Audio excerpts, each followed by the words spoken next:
in terms of pro, like it brings a whole new meaning to only Flash could come back from this position. That's true. That's definitely You could true. have any player take over from here, and no one would be able to make it work except Flash. All right, let's see if they are ready. We'll start maybe 5 minutes early. We'll just confirm, All right. and Well, we're going. we're off. All right, so this is going to be the Gold League TVP. This is game number 3 of day 2, currently 5-2 in favor of all things Terran, and I'm excited for this match. Yeah, this should be a good one. Both players being evenly matched. I mean, even the bronze-silver game, the silver player was clearly superior, more than I remember the difference between silver and bronze being. But I guess bronze carries probably the widest range of skill, so Sure. this should be a little bit more even. Spawning in the bottom right as the pink Terran is going to be Abortionist. And hopefully the person he's not aborting, spawning at the top left, the purple Protoss, LuckyStrikes. We've had Yeah. a lot of players with colors very close to each other. I know, really. We got Like light blue and blue, or cyan, or whatever teal. that color was. It was like blue and teal versus purple and pink, and I'm just like, I don't even. It's been interesting. Not want. Oh, God. Oh man. Let it be known that all things Terran does not support aborting opponents on the ladder. Let it be known. You heard it here first. Finish your games. If you hit find match, you better take care of that whole game. You committed to it. Once you get to 2 on that countdown, it's too late. You can't. That's it. There's no That's it. there's no logging out. There's nothing. That's it. It's over. What a perfectly morbid analogy.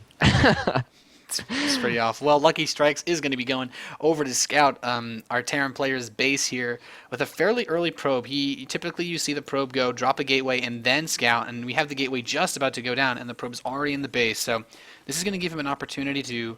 He can harass those geysers. Maybe the barracks. Do you think he's going to get three SCV kills with his probe? He's going to get. I sure them? hope not. On behalf of making this game a lot more even than yours was. Was this the map you played on? Yeah. Yeah. It was, wasn't it? Was Yeah. the reverse positions. I was in the bottom right, though. That's good. That's good. Anyway, we got the Gateway and the Gas Geyser going for Protoss, so choosing not to do a 16 Nexus, and I like this. It's a little bit less greedy, but it's a little bit more standard also, and for someone in Gold League, it seems like it matches up with what more people are comfortable with, so it's good to see. Yeah, I agree. And interestingly enough, we're going to have a pretty late scout by Abortionist if he chooses to scout. Okay, he will. He got the second supply depot up, so LuckyStrikes got to scout him, so he knows that there's no gas. But I guess, every now and again you see the good old TLO 6 racks here and there, or even just 2 racks pressure, so not bad for him to get the wall off. But I don't think LuckyStrikes is going to be feeling too worried about what's coming out. However, he is going to chrono boost his Zealot, possibly just wants to be a little bit secure against anything, maybe wanted to try to get the SCV scout. But we'll have to see how exactly this is going to go, and his gas is going to finish. That's true. Abortionist is going to see everything. And with the 400 mins, Abortionist not yet choosing to spend down. There we go. All right, his worker was just a little bit late, but now he's going to be building the CC on the low ground, choosing to put it down exactly where he wants it later, not going to waste any time lifting off stuff like that. And the worker finally goes down, also being microed in the main. So Abortionist losing the worker, getting full intel, and LuckyStrikes actually adding on a second gas geyser after he kills the worker. So maybe he's up to something sneaky. I don't know. Yeah, this could be a bit of an interesting play, especially considering that he opened with the second Zealot. I'd like to see him get a Stalker, maybe do a little bit of pressure. We don't have a bunker yet even started for Abortionist. Takes about 40 seconds to cross the map, so he can do a lot of damage. We have 2 more gateways going down, and it looks like that's what he wants to do, is actually going to open with a Sentry, and this could get interesting. This could get interesting. I'm worried he hasn't quite put down a tech building, and he has 3 in one gas, and actually only 2 in the other gas, so maybe he is looking to expand after this, but I would like to see a tech choice out of LuckyStrikes to go with that second gas geyser. And it looks like he's thinking about it too. Nope. He's got that 100 gas now. He can get a Twilight Council or a robotics facility. It looks like he's not going to do that. He's just going to go for a Nexus. So this is kind of like a Sentry 3-gate expand. Basically, this is about as safe as you could possibly play Protoss for lower league players. you get the 3 gateways up. Like a 2 racks timing would hit now, but you have 3 gateways, so you can much more easily deal with any kind of aggression. And that's just kind of the way that LuckyStrikes wants to play this. But we have a pretty standard follow-up for Abortionist. Got 2 racks added on. Not yet gotten a tech lab to begin Stim. He's going to get a bunker. He's going to get a supply depot by his bunker, but I think he needs to get a tech lab up and prepare himself to probably get an engineering bay in a factory soon. Definitely, yeah. We want to see that transition. For those of you who are watching who are also in the lower leagues and know about Filter's build, this is most likely what Abortionist has seen, but making sure you get the timings right is the crucial part of this build. It's the standard 1 racks FE, but then getting that tech lab, getting the factory, getting the NG bay, all these things at the certain timings is really important for pushing yourself and getting to the higher leagues and just beating better players. It's all about timings.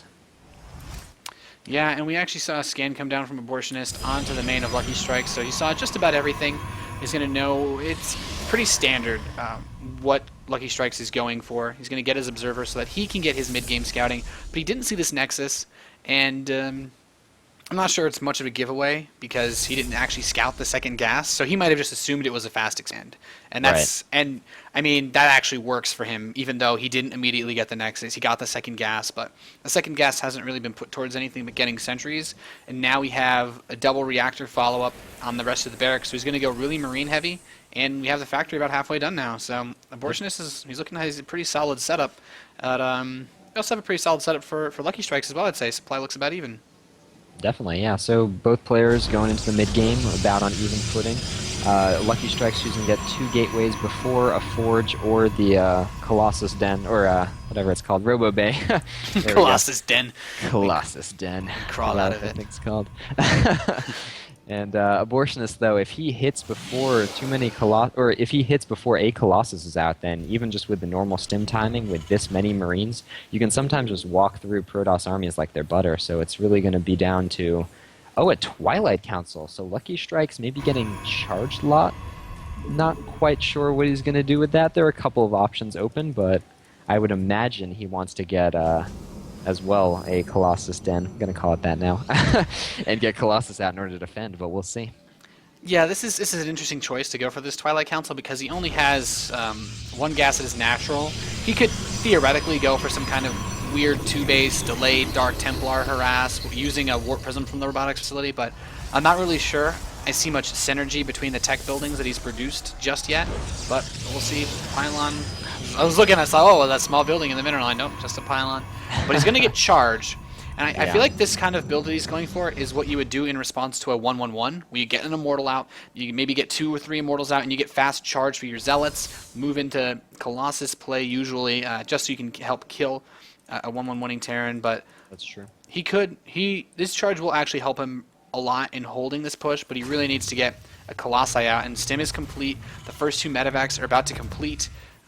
No upgrades, as in +1 or +1 armor being researched for Abortionist, but he's in a really strong position to do a lot of damage to LuckyStrikes since his robotics bay is only about halfway complete now. Definitely. So if he hits before a single Colossus is out and it's only a couple of charge lots and 1 Immortal, I really think the Mass Marine play that Abortionist chose to do might just end the game right here. We'll see.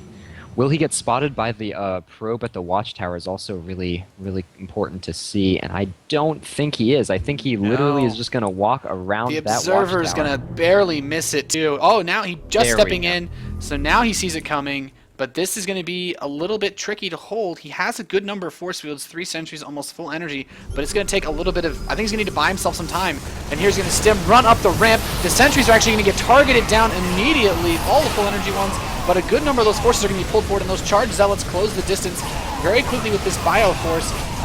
LuckyStrikes is actually trading pretty well against this, and yeah, those force fields were very solid. Nice cleanup by the Protoss player. Definitely. Interestingly enough, though, while Abortionist was doing that fight, he actually targeted every single high-tech unit there was. So he wasn't being very cost-efficient, and he wouldn't kill a single Zealot, but he killed every Stalker, 1 Sentry, the Immortal, and he lost his whole army, but there's really not much left except for some charge lots, so that kind of was a little bit inefficient for Terran, but he killed some of the high-tech units, so it wasn't that awful. Yeah, well, and now the observer sees exactly what Abortionist has. But we have also to consider that he has a second robotics facility now that he built, and we have double Colossus production going in. So Lucky Strikes could actually turn the tables right back on to Abortionist and possibly go for just a 1-2 knockout punch after that failed aggression. Definitely. I also like the choice of the double robo because if his opponent doesn't scout it in time, then all of a sudden he's just going to have way too many Colossus for you to even micro against, for you to even buy time against, and it's just going to be walking over it and going to be a quick win for Lucky Strikes. But we'll see if he actually chooses to attack with them or is just making it defensively and going to try to take a third. Yeah, and it looks like he's going to start pushing out now. Keep in mind that Abortionist does have the right tower, but keeping in mind what he wants to do, Lucky Strikes is going to get a third base behind this. So while this force begins to move out across the field, he's not going to go all in with this. And in the meantime, we have 5 barracks about to complete additional ones for Abortionist. So he really wants to amp up some 2-base aggression. I do not believe a third command center was built. He has an armory and double engineering base, but no 2-2 is on the way yet. Also to note, no upgrades beyond +1 armor for Abortionist, so Right. things are about even. Tiny upgrade lead for Abortionist, but not the biggest deal ever, and it looks like Lucky Strikes is going to get ready to push here. Here comes the attack. I don't know if one bunker's enough to hold. No Vikings, not stimming. He's trying to rely on this double drop that he sent out to do some damage. And a nice flank, actually, to kill some of the Colossus, but it's just he doesn't quite have enough because he hasn't been spending The Colossus are attacking the supply depots. This actually really hurt. It's kind of funny to say his engagement's been so one-sided so far in terms of Lucky Strikes just vaporizing this Terran army, and his Colossi have actually just been attacking this wall of supply depots the whole time.